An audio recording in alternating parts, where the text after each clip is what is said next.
Please, Madam.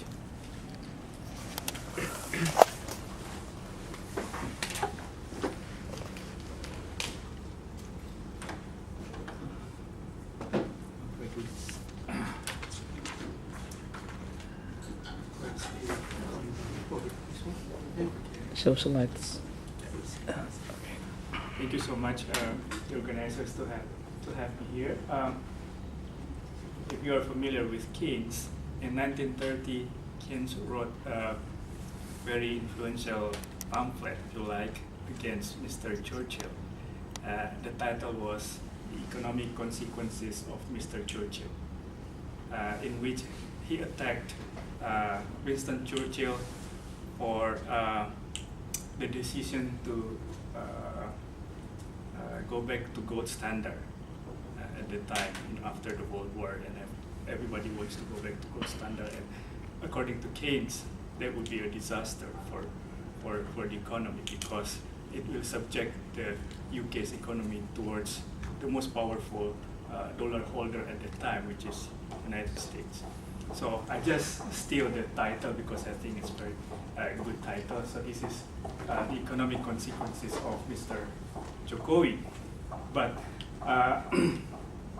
you might get disappointed because this is not really about the consequences, economic consequences of Jokowi, because it's very difficult to guess. So I remember last year we had this discussion in Lowy Institute in Sydney, and there was a question from the floor asking if Jokowi would become the president of the Republic of Indonesia.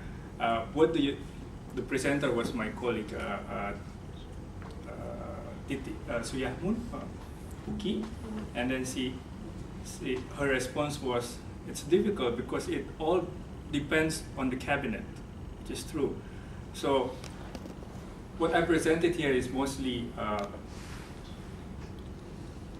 speculation, if you like, informed speculation, if you like, based on what he promised in his campaigns, what we read in the media, and as a disclaimer, I also had the opportunity to interview him. I interviewed Jokowi when he was still the mayor of Solo.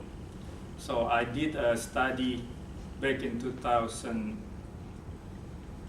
or 2008, I don't remember exactly, but at that time I was impressed by the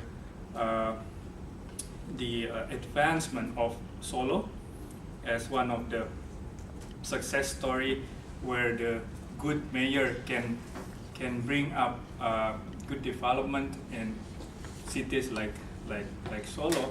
And I compared that case with another case which is diametrically opposed to that success story, and that case was Manado. And you can find the paper if you are interested. It's in the Journal of Development Studies. And also, my co-authors and I tried to see whether or not this can be replicated to other cities, the success story in Solo. But I was one of the few, this is another disclaimer, I was one of the few critics actually criticizing Jokowi when he moved to Jakarta and running for governorship. My argument at that time was Solo is different from Jakarta. Solo is a very small city compared to Jakarta, and so you cannot, solve all these headaches in Jakarta. But apparently he did, and he showed some leadership. So I think I was wrong in that sense. So what I'm going to present. So these are this is the outline. So 4 parts of the talk and 15 minutes. So the first one, what he inherits. What is he inheriting from the previous administration? And I will talk about 3 issues here. Of course, economic updates, social, just a little bit, and also what I think is quite important, legal aspects. Some laws that were produced in SBY's second term administration that I think will influence how Jokowi will will progress in his in his term. And then I will talk about what he promised. Very briefly, because I understand, I think most of you know what he promised because we all follow the campaigns. Again, this is quite difficult.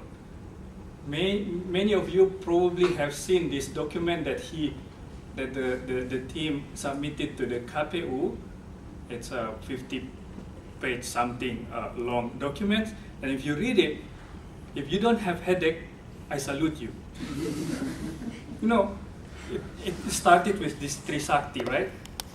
Kedaulatan politik, kemandirian ekonomi, what is it, culture or something, Trisakti from Sukarno. So we'll focus on the second one. So I said, okay, this is the second one, economic. And then you go down and then you get lost. Because suddenly they came up with what they call Nawacita, 9 plan, right? And then if you read the 9 plan, it's very fake. It's very fake, and then you come up with another strategy. So it's very unorganized. You don't know the link. So I was lost. Fortunately, on the days of the election, I think 2 days before and after the election, there are these 9-point plans in the all major media, including Jakarta Post and Jakarta Globe. So that's the one that I put here. But I still remember that in some of their campaign promises, they also talk about some other numbers, like, you know, these thousands of kilometers of new railway and so forth. So I also put these others measures, numbers here, just to for the sake of discussion. And then the third part is what he is really facing forward in this new term. And I will argue here that in the first 100 days, usually we have this tradition, you know, first 100 days, I think he should do something, he really should do something about the fiscal side, and that is the fuel subsidy, right? Because this is, I think, the first biggest problem of Jokowi, the money inside the drawer. There's nothing there. So SBY inherits a drawer which is almost empty to Jokowi. And how can he actually progress with all these nice plans without money? So that's the, I think, in the short run is his biggest challenge. And then along these 5 terms, 10 if he is fortunate, year, he has to deal with the productivity of the nation. Okay, so competitiveness, growth, and so that's basically the storyline of this talk. And then number 4 is purely speculation. What might happen? Okay. Now, let's start with the economic update. Growth. You see the part there, 2012 forward, growth is declining. That's quite a challenge for Jokowi's term, because he inherits economic growth that is slowing down. Most of these graphs and charts are taken from the upcoming survey by Stephen House and David and his co-author Robert Davis in the upcoming Bulletin of Indonesian Economic Studies coming up in August. So please download it when this is promotion too. Okay. So GDP growth. So basically we took 2002 because by doing this you can actually also see the comparison between 3 presidents, right? 2002 Megawati Hamsaha started, and until 2004, and then SBY first term, SBY first term 2005 all the way to 2009, and then the second term. So you see the impact of the 2007-2008 crisis in US was quite resonating in Indonesian economic growth. You see the negative spike there. And then just recently there's another attack, if you like, both from the US and also the European the Euro crisis and also some other problems in domestic Indonesia. So basically, we can see that this year alone, probably, well, the government has revised the economic growth to 5.3 from the previous 5.5 or 5.6. So yeah, I think we are going to see a slight decline. Okay. So that's growth. Poverty, a little bit on the social aspect. There's been progress in terms of poverty reduction and also unemployment reduction, and 11 point something. Actually, SBY's target for 2014, the end of his second term, is to have poverty 10%, the highest. It can be reached, I think, as well as in unemployment. So unemployment is declining. But there is one thing that, if you are careful in reading the news, the government seems to take credit for the lower growth recently, which is strange, right? We want higher growth, but just recently we have slowing down of the economy, and the government seems to take pride of it. They said that we do that by default. We want lower growth. That's crazy. Minister of Finance, for example, usually said that in order to contain the deficit in the current account, we don't have choice but to lower the growth, which I think is not very wise statement. I understand that probably the minister has some other rationale, but saying that we need lower growth is just like saying that we don't want to eradicate poverty. Why? Because we need growth to eradicate poverty, right? And this poverty and unemployment is going down, but if you don't have more growth, probably the acceleration, is that the right word? Deceleration of the poverty will hinder, because we don't have something to, to eradicate the poor or those below the poverty line. Okay, so I'm still a firm believer that we still need growth. Despite the fact that poverty and unemployment have been declining, on decline, we still have problem, and many people talk about this discussion, especially after the Thomas Piketty's bestseller was out. It's about inequality. So now it's about 0.41. It's considered quite bad compared to what we have in the past. Not compared with what we have in the past. Because many people say, including the media, that Indonesia is really bad in terms of inequality. Not really. If you compare with other countries, I didn't have time to put on here Singapore, Malaysia, and others. But if you see the Gini ratio, we're better. But the problem is the trend. The trend is worrying, we should say. But also, if we compare to what we achieved in the past, we should be worried that this inequality is increasing. Why should we worry about inequality?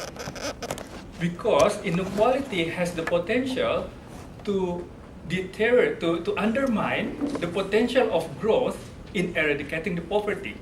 That's the issue. From economic point of view, it's not so much about the inequality per se, because sometimes you need, I shouldn't say you need, sometimes you have to tolerate inequality when it is just a reflection of different productivity. Okay? That means there's a progress in the economy. But when the inequality exists and it undermines the power of economic growth to eradicate the poverty, then you should worry. And by this trend, there is a reason to worry. But don't say that we are the worst in the world. If you compare to other countries, we're not there yet. I hope we will not be there. Okay? So that's economic, social, and now the third one, the legal aspects of what Jokowi will have to face. This is from the previous administrations. Of course, there are other laws in the before 2009, but this is just for the 2009 to 2014, the second term of SBY. And these are the good laws. So there are good laws and there are bad laws, in my view, we can discuss. So these are the good ones, the good guys. Law 21/2011, OJK, Otoritas Jasa Keuangan, Financial Service Authority. Even though I'm quite disappointed that they don't do as much as we expected, like, in the first years, they just deal with what Indonesians like to say, sosialisasi. What do you call this in English? Just go like safari to region and giving seminars and things like that, rather than creating a system. But there's been a little progress recently that they really need to have powerful systems so as to avoid things like the Bank Senturi case some time ago. And then there is land acquisition law.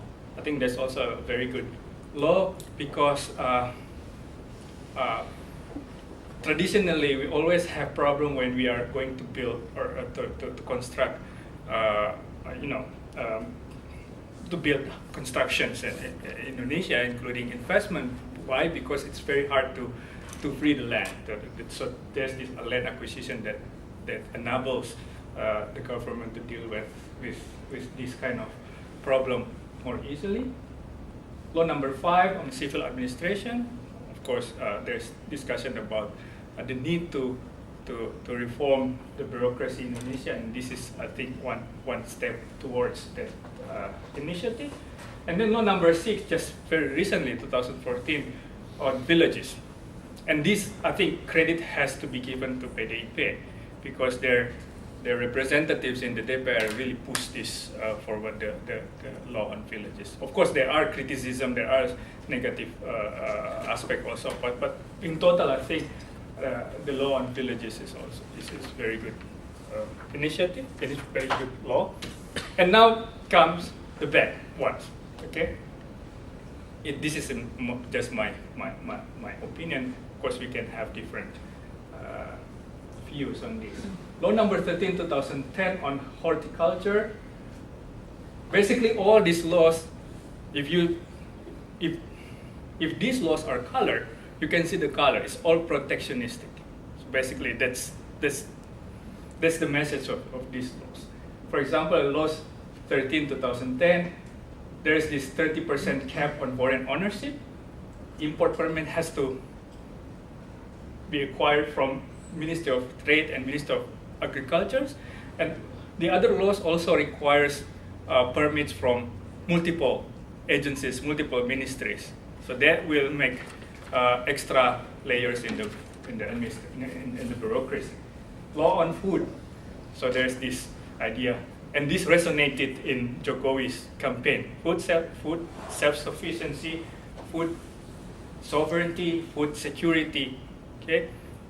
And there's always the fallacy about this. Indonesia cannot do all this without cooperation with other countries. Probably we can do on rice, but beef, what else? Soy, sugar. There's no way we can do that. Law 19, 2013 on protection and empowerment of farmers. Give priority on domestic and agricultural productions. Farmers protection. It sounds very good, and I think there are some rationale behind it, but if you read the law carefully, and then one of the implications is that you will have to tolerate very high price of food, which is not good for the poor. And many of the poor farmers are actually net consumers. So they are farmers, but they have to buy rice. So this is not good for them, the poorest ones. Okay. And law number 3 and law number 7 and trade and industry, it's all very protectionistic in nature. So that's on the law. Now the plan, what he promised, what Jokowi promised. So these are the 9 points that I took from their press release. Just was it one day before or one day after the verdict, the decision from the from the election day. So first, they will increase the salary. So all these points, if you think about it, it needs money. That's my message, actually, right? Okay? Increase the salary of military personnel, police officers, and civil servants. Okay, money. Allocate 1.4 billion rupiah to every village on average. Okay, money. Provide 1 million rupiah subsidy to poor families each month if growth is higher than 7%. I think Jokowi can escape this at least 2 or 3 years down the road, because we're not going to get 7%. Okay, but still money.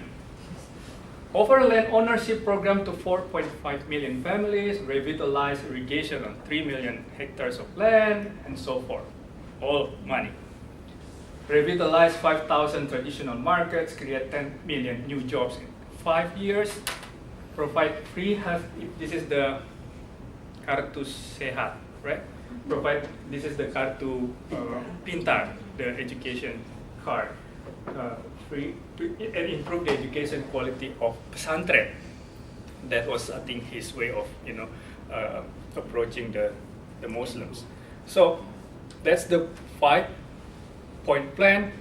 All requires big chunk of money, and not only this, there are others.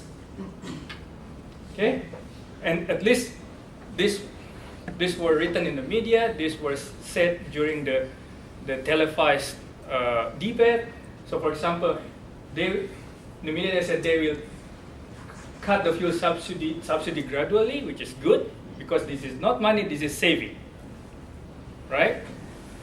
They said they will cut the fuel subsidy. This is, I think, what I gave high credit to Jokowi as opposed to Prabowo. Prabowo was very fake when it came to a subsidy debate on television. But Jokowi said we have to cut. Also in his article in Kompas, the Revolusi Mental article. And then 2,000 kilometer new roads and so forth. 100% electrification rate. That's money. Now it's about 60, maybe less than 70% electrification rate in Indonesia. 16% of tax ratio, that's good because that's saving, right? But it's going to be very difficult. Right now, it's still 12%. So our tax ratio now as a percentage of GDP is only 12%. So it's a Herculean task to increase that to 16%. But I hope he will do something with it. 12 years of free education. They will restrict foreign influence, ownership, revise oil and gas law, renegotiate mining contracts. This is going to be really, really tough, this one here. And then, also from his article in Kompas, from Revolusi Mental article, that no compromise on food security and energy security. We have to have them both, no matter what. So they're going to push the self-sufficiency, no matter how misleading that term is. But actually, the following sentence after this sentence in his Kompas article, he said that for all other aspects, for all other sectors, we still need to rely on export and import. So I was like, yay, at least he still will do some trade. I mean, Jokowi is pragmatic. In this interview with him, I get the impression that he has this business sense. He was the, what is it, Mabel? Furniture company manager in Solo. He has this very big export to Germany and things like that, and he was quite successful. So I think with this business experience and business says he will become more pragmatic than what he showed in the campaign. In every campaign, election campaign in every country, you need to be populist. I understand that, right? But after you win, I think the first thing you would have to do is to see in the drawer what you have in the drawer, and he has almost nothing. Okay. So let's come to the problem. What he is really facing, and as I said in the beginning, it's fiscal problem. Again, this nice chart is credited to Stephen Howe's new survey in the upcoming Bulletin of Indonesian Economic Survey. But this basically here is the fiscal balance. You know, by law, we should not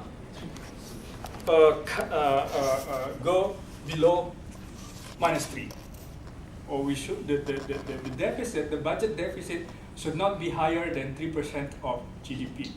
Okay, but we're coming there, you know.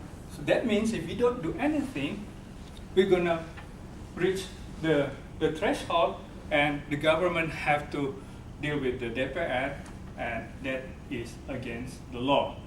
Okay, this is just the primary balance means this plus interest payment, meaning if you're really in trouble, international community sometimes forgive you not to pay the interest, so there is some room here, but again, it's going really, you know, tight.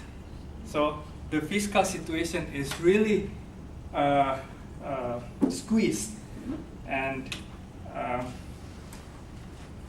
to make things worse, the subsidy allocation is also wrong. So you have very tight budget, and the allocation is also not very good. For example, here we've been talking about fuel subsidy, right? You see, just compare that to electricity subsidy, especially these ones. Like, you know, Ariane has mentioned about the importance of this education and health spending, but they're nothing compared to the misled, wrong-headed fuel subsidy. So what Jokowi needs to do is to take this out and then allocate to this. Right? Easier said than done, I understand, but well, he has to be vigilant. And again, it all depends on the cabinet, of course. That's the numbers, if you like numbers, because this is very boring, I understand, so I just colored one particular number into red, and that is the fuel subsidy. 246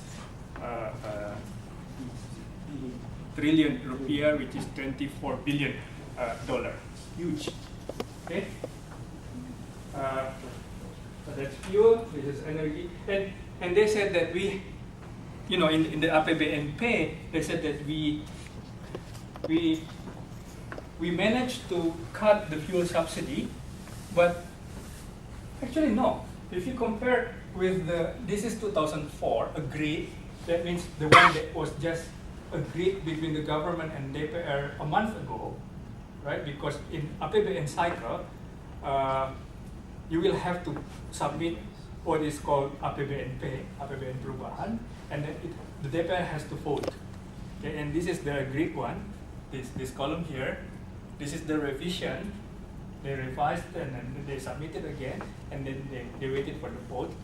And then if you compare this with the previous years, this is actual, whereas actual 2013, 2012, still increased.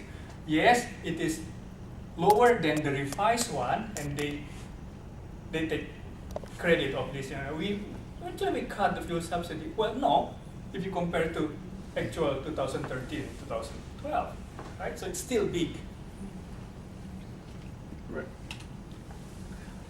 The second problem, and this is more longer term, I think, is how Jokowi can lead his team to increase, to induce the economy, to increase the productivity.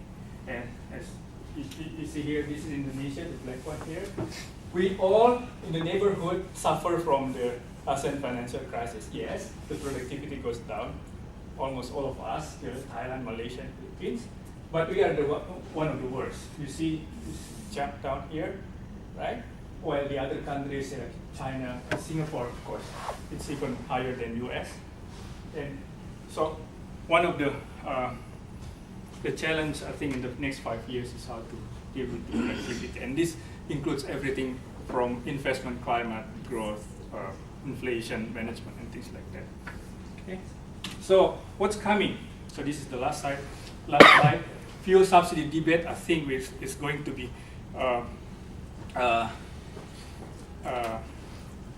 appearing in media in this next days until the 100 day of Jokowi's terms, and all other what we call 100-day quick fixes. So he needs to pick activities or initiatives that make him look good in the first 100 days.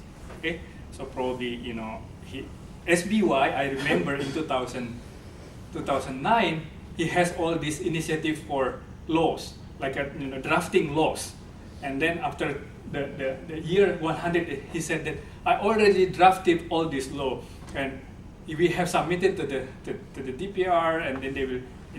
The ball now is in their court, something like that. Say he tries to impress with this kind of initiative. But I think fuel subsidy, even now the debate is already going on because Jokowi wants SBY to increase the price before August. When is the inauguration? The end of August.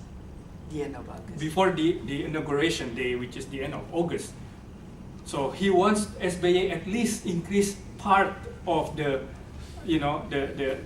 targeted increase, so he can deal with the rest, rather than he will do everything by himself and the people will hate him for doing it, right? So, Sorry, the end of October. So yeah, the end of October. This is tricky. The government can increase the fuel price, granted by the law. You don't even need to talk with DPR now, right? But every increase in BBM, because it involves a big amount of money, usually they also include compensation scheme, and that compensation scheme has to be discussed with DPR. So it's strict. And then the third one is how Jokowi will start his image in the international forum. I think it's also a challenge. He will be inaugurated October 20, if I'm not mistaken. The first international thing that he has to attend is Australia, Brisbane, G20. APEC, November. APEC is it APEC? earlier than. Oh, but there is another one. He knows better than me. There is a APEC. Where is it? China. In China, and then G20 meeting November in Australia. I think he will have to at least have to take that also seriously. So if I'm taking too much time, so that's the presentation. Thank you.